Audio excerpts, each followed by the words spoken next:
Assalamu alaikum. My name is Sakina Al-Mahdi. I am a lawyer by profession. I'm a lawyer in the UK, and I have recently got my qualifications in Sudan to practice law. I need to finish my training, inshallah. Today I have two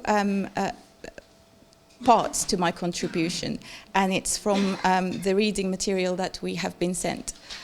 The first part is to do with a book, Al-Tawheed, which is monotheism, by Ismail Rajil Farouqi. I'm just going to make a comment on the first chapter. It's just my contribution on what I have read, and I hope that it will be relevant to all of you. The first chapter basically deals with the idea of the oneness of God, a creator who is absolute, who has a will, and who is distinct from his creation. And it goes on to explain how the creator will be able to deliver his will to the creation. And that will be through prophethood, through messages, and as such there will be a message and there will be a way for the creation, in a sense specifically human beings, to understand the will of their creator. He goes on to explain that there is always a choice, so everyone is free to accept the will of God and the oneness of God. However, once you accept it in Islam, the first port of call would be obviously to pronounce the Shahada, which is that there is no God but God, and that Mohammed alayhi salatu wasalam is his messenger.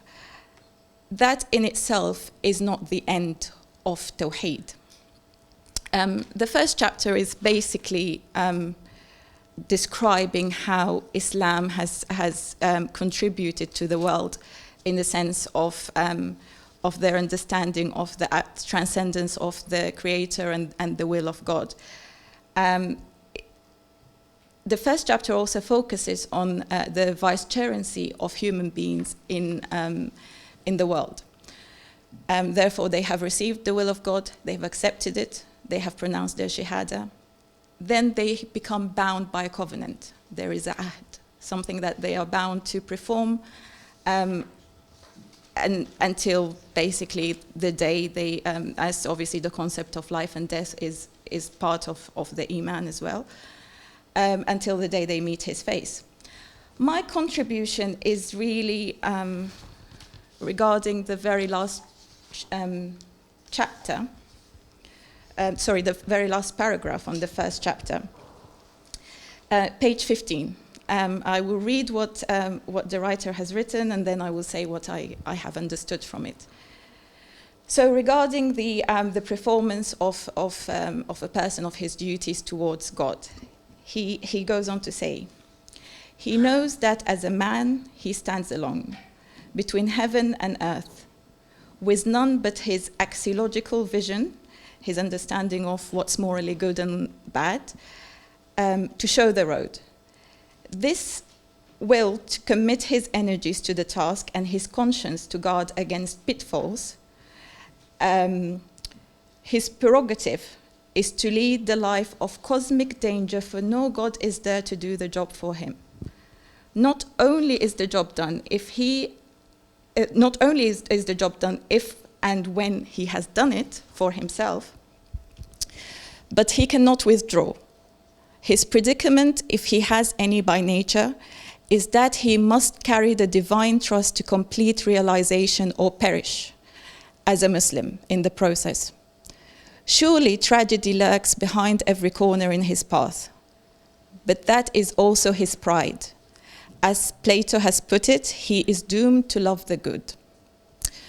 Now, my understanding of that is, yes, I understand he has made a commitment and there is a covenant, and yes, he must do his best endeavor to perform that, as he has accepted the one, the Creator, and that he has a will and he must perform that will. But I wasn't comfortable with the fact that he must do the act alone, and that he has to do it only for himself, or there's no God who's going to do it for him. Just after that, I went to do one of my prayers, and I remember reading the first chapter of the Quran, Al-Fatiha, which is a 7-verse chapter. And the 4th verse is إِيَّاكَ نَعْبُدُ وَإِيَّاكَ نَسْتَعِينُ. So it's basically, we only worship you, and we only rely on you as well. So here I realized that was why I was not comfortable with this last chapter with this last paragraph in the first chapter, as clearly you do not accept as a Muslim that you're only going to do it on your own. There is a part of your iman as a Muslim is that you will be doing it with God.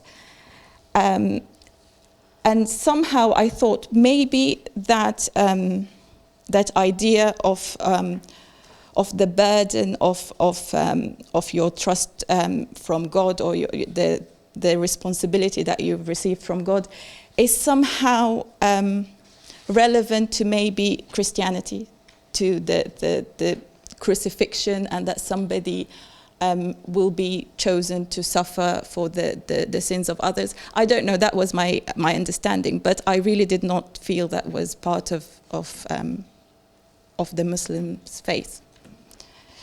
I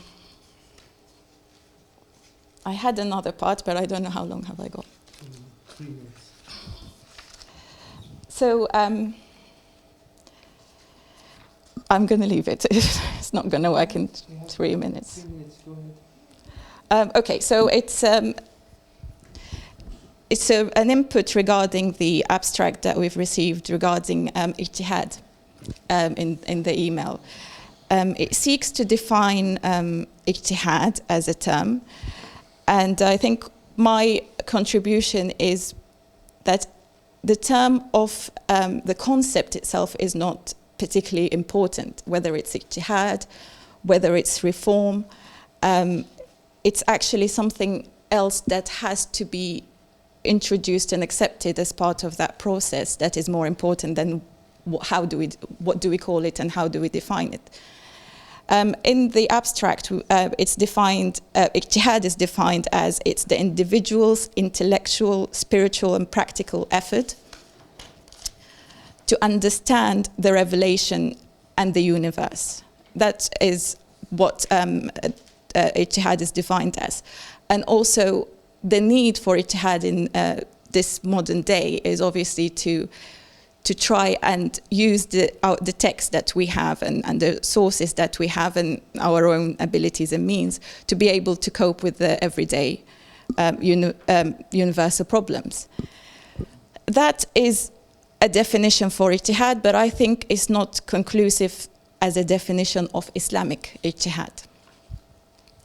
So in my view, if we're going to go back to what Ijtihad is, I'm going to try and use a process that is used in fiqh. In usul al-fiqh, there is a concept called tahqiq al-manat. Tahqiq al-manat is basically establishing the purpose of something. So if we're going to establish the purpose of Ijtihad, then we're going to have to look at why have jurists in the past, or even since the time of the death of the Prophet, Ijtihad has been used by the Khalifas, by the successors. Sayyidina Abu Bakr as-Siddiq immediately was faced with a problem where he had to use his own abilities of deduction and relying on the text to address one of the problems that he was faced with, where the Arabs have refused, or a certain tribe in the Arabs have refused to pay the zakat immediately following the Prophet's death. Alayhi salatu wasalam. Their excuse or their reasoning was that the zakat was only payable to the Prophet. Therefore, after his death, they're not responsible for paying it anymore. There was clearly a disagreement, and Sayyidina Umar ibn al-Khattab, radiallahu anhu, peace, God be pleased with him, did not see that this warrants an act of aggression, or it it is not apostasy, or it's not going outside the religion. But the Khalifa Abu Bakr as-Siddiq decided that this was going outside the religion, and his relying on the text that obviously the zakat was payable to God, not just to the Prophet, and he led a war against that tribe. There were so many other incidents where ijtihad was used immediately by the community and by the leaders right after the Prophet's death. Here, it wasn't really the means or the methodology that was the essential part of that process.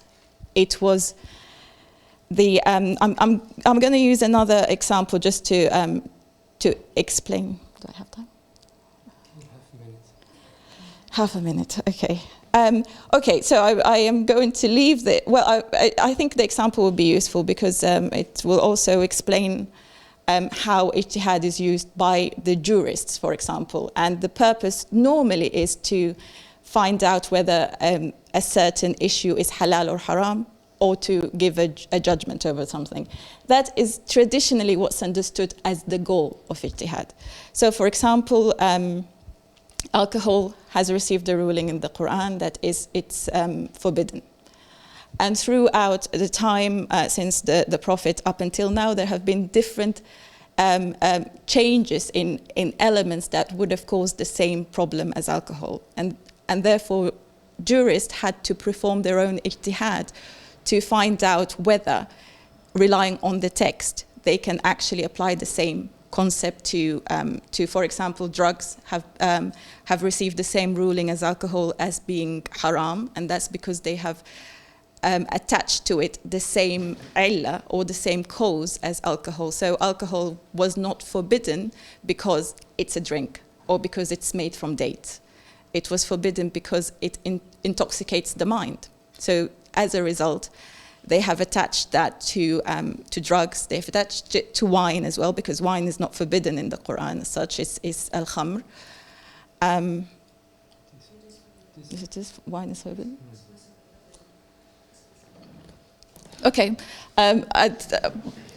Right. Thank you for the correction. Am I going to leave it here? You have something to add?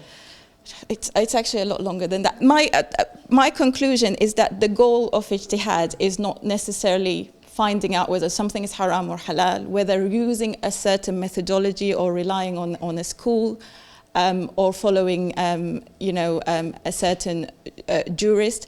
The goal of ijtihad has to be seen as what I have talked about at the beginning, the complete sincerity to the fact that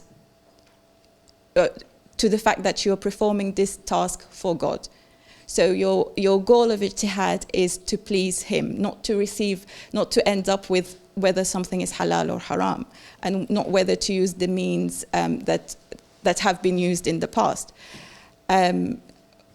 For example, I'll just use one final example, and if we want to understand what we are trying to do ourselves with ijtihad, then if we look at the example of the Prophet ﷺ, the first order that he received from God from Allah subhanahu wa ta'ala was to read, to perform a task, that he had no means of doing it. He had no methodology of doing it. And for him to be able to do that, he had to rely completely on the fact that he won't be doing it on his own. So it was iqra, read. And he clearly stated that ma ana biqari, I'm not someone who reads, relying on what he knows about his abilities and his means, until the answer was iqra bi ismi rabbika alladhi khalaq, read in the name of the one who created you. And I think that's really the essential concept of what we're trying to do. It's not the methodology, it's not the schools, and it's not really whether it's halal or haram. Is what is your state of mind, state of heart when you're performing that task? Okay. Bismillah ar-Rahman ar-Rahim. So my name is Mohamed. I am PhD student working on Islam and gender, and especially on the definition of femininity in the Islamic tradition. So my talk is going to be like somehow about some aspects of femininity related to motherhood and particularly abortion. So since I consider myself somehow like a feminist and that I'm claiming rights for Muslim women, the first time I came to the summer school was in 2014, and the moment I read the document sent by Professor Ghaly, I felt like it was a finding, like I had an answer, and that women are allowed to abort at least during the 40 days. And I was very, very, very happy about it. Like it was, yeah. because this is an issue. It's a real issue. It's a real issue, and I thought that it was a finding that I had an answer from the Islamic tradition. But since then, I have worked on some texts, and somehow I changed my mind. What I find problematic about the issue of abortion is that either we think about life of the fetus and we forget about woman's choice, or we think about woman's choice and we forget about life of the fetus. So in both sides we are making a mistake. So in the first case, when you talk about woman's choice, this is the perspective of feminists. Like a woman is free with her body, and she is to decide if she wants to bear a child or not. And if in case she is pregnant and she doesn't want it, she has full agency over her body and she can't end the pregnancy. This is the vision. But the other vision of not killing the fetus also denies the woman something, which implies like you don't think about the position of this woman. Consider that woman, for example, is raped, and that physically, from medical perspective, she is okay, there is no problem, but psychologically, she is not ready to bear the child, and she is not ready to give birth to the child, and she is not ready to see him or see her grow up. It's very, very, very hard position.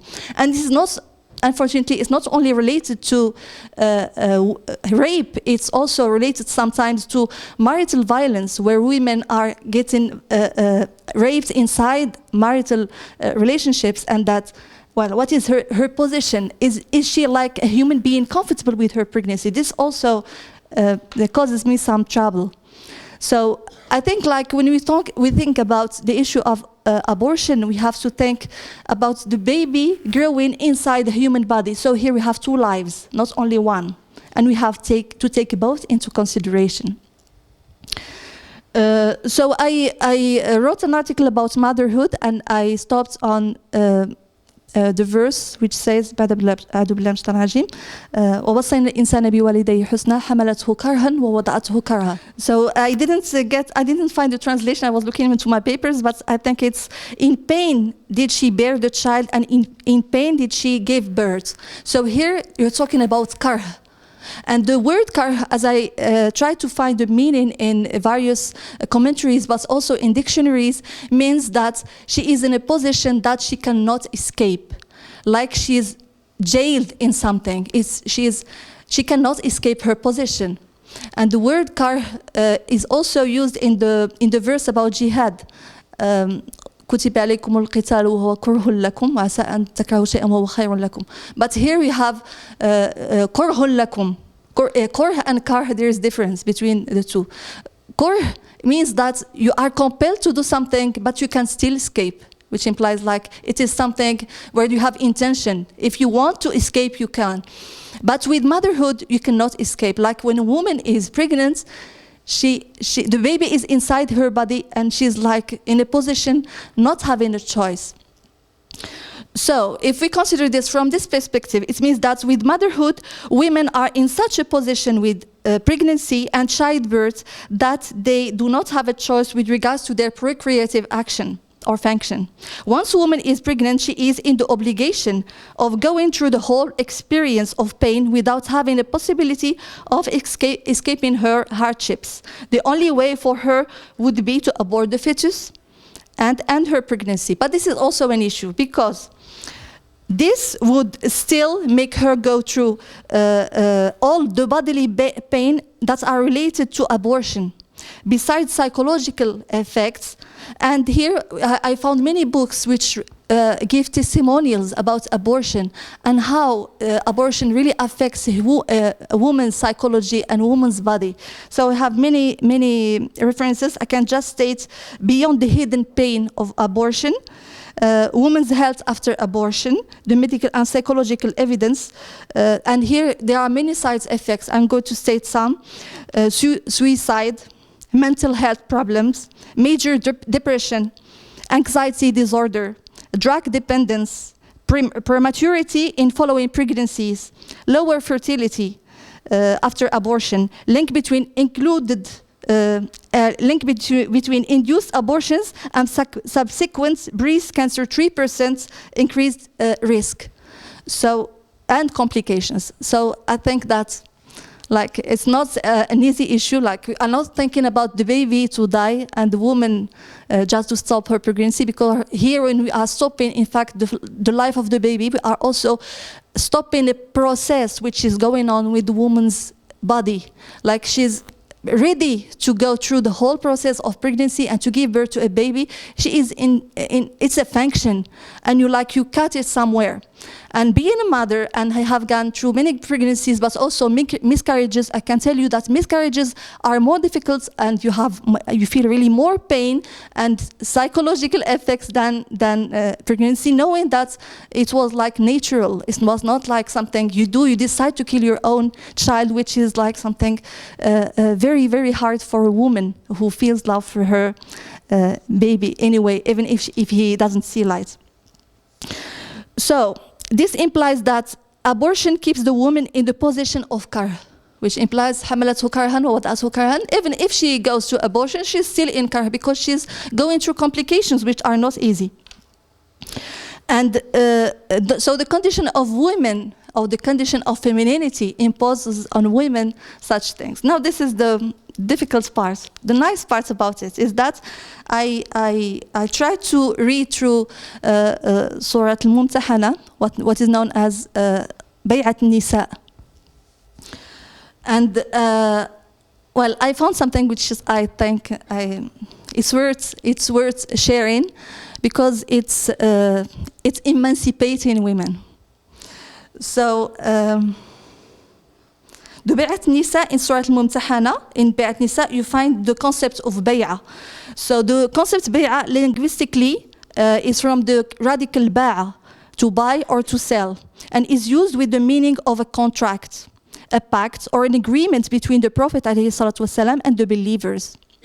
There is a version of this agreement between the Prophet and women that can shed light on some aspects of women's accountability before Allah, about their procreative function. The Bay'at of women in this verse constitutes the pact that Muslim women have to take on themselves to respect so as to belong to this religion, and therefore compiles the obligations a woman needs to observe. So 3 of these obligations address the feminine with her particular biology, and thus might hold some answers to these questions.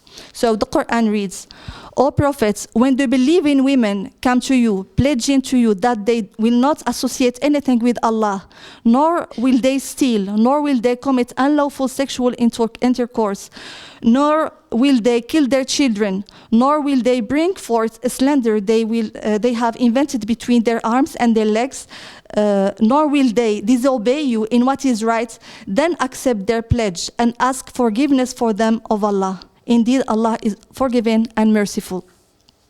So this bay'ah between the Prophet ﷺ and women contains 6 clauses that are explained by As-Sabuni as follows. So this is what I found. So the first one, acknowledging that there is no God but Allah. The second one, not to steal. The third one, not to commit adultery or fornication. The fourth one, not to kill their children. So not to kill their offspring after birth, as it was the case, for example, for men and women in Jahiliyyah when they used to kill their daughters mainly. This includes also all the tentative that women undertake to abort the fetus during pregnancy, out of fear of poverty. And also there is another version for men.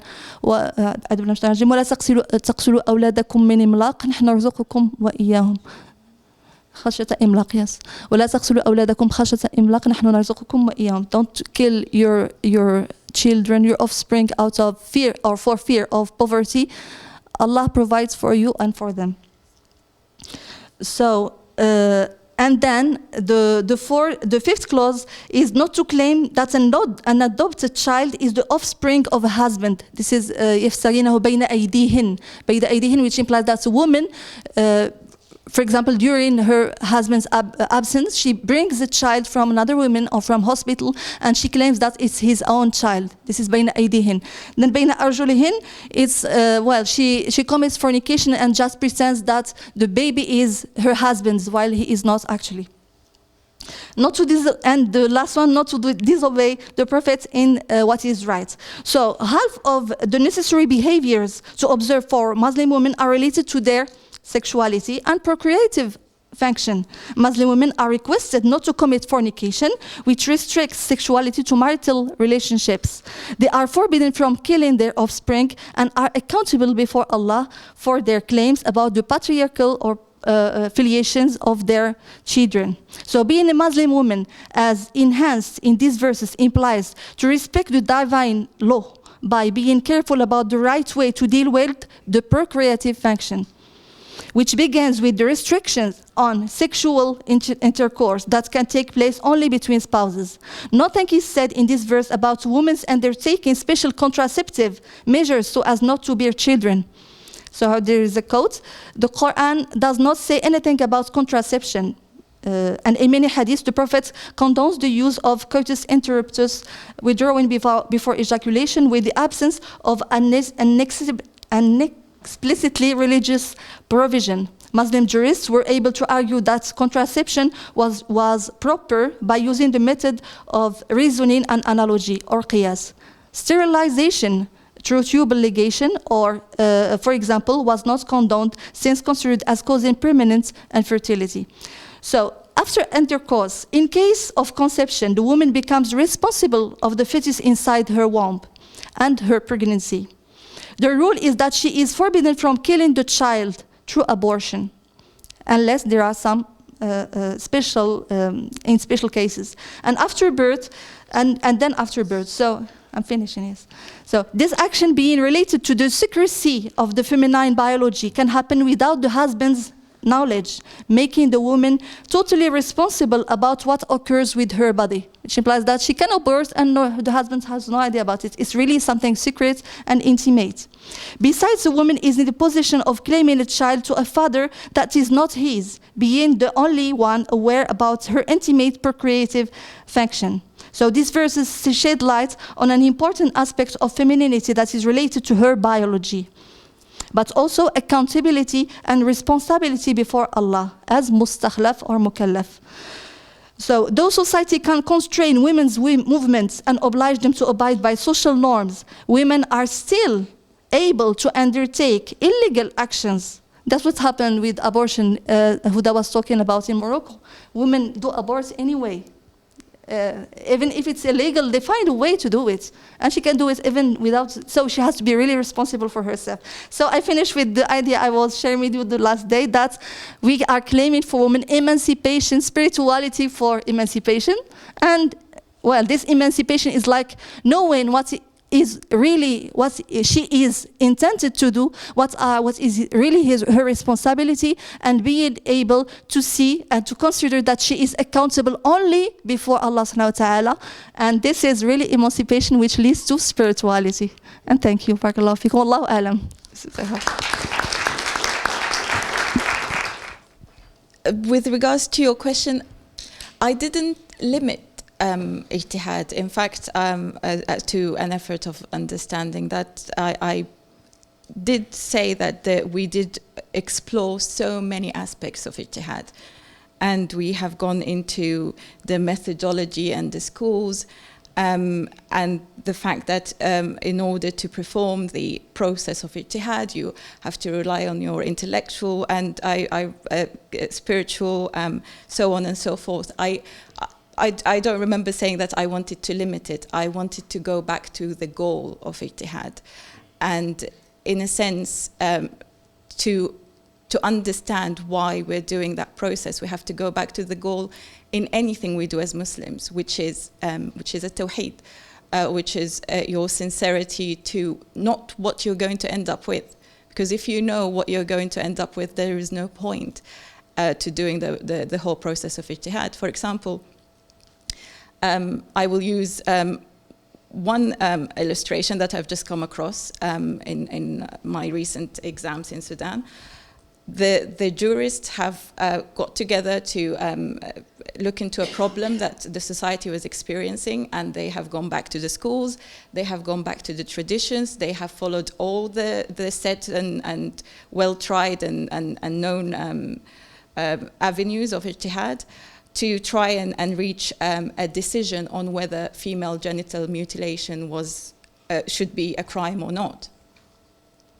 And they're all well educated, well versed in the schools that they belong to. Sudan follows the Hanafi school, but within the law they're allowed to take from all the other three schools.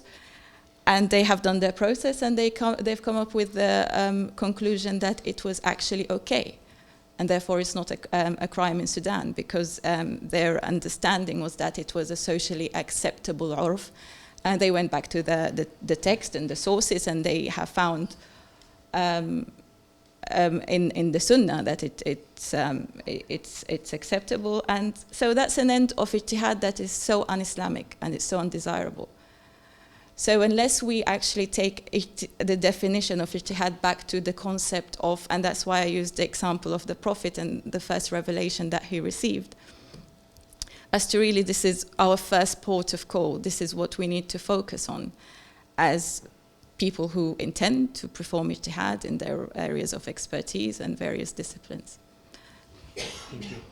So first of all, I have to precise that I'm not a medical doctor, so I don't have this, profile. I'm not talking from a perspective of medical doctor. And also, I'm not talking from a perspective of a religious scholar, so I cannot say it is halal or haram. I'm just like thinking the concept and thinking what's happening with a woman's body when she is pregnant and when she's practicing abortion. That's it. So the first thing, if we consider the woman as a Muslim woman, she has first of all to observe the first clause of which is stated in Bay'ah, which is restriction on sexual intercourse. So this is the first thing. So if we have this, already we are limiting the chances that woman might need to abort, because if she is marital relationship and the baby has a father and she is protected, nothing is there. There is no problem. Then she might sometimes face some situation where she might need to abort, and this is why we're claiming for a woman this choice or this possibility.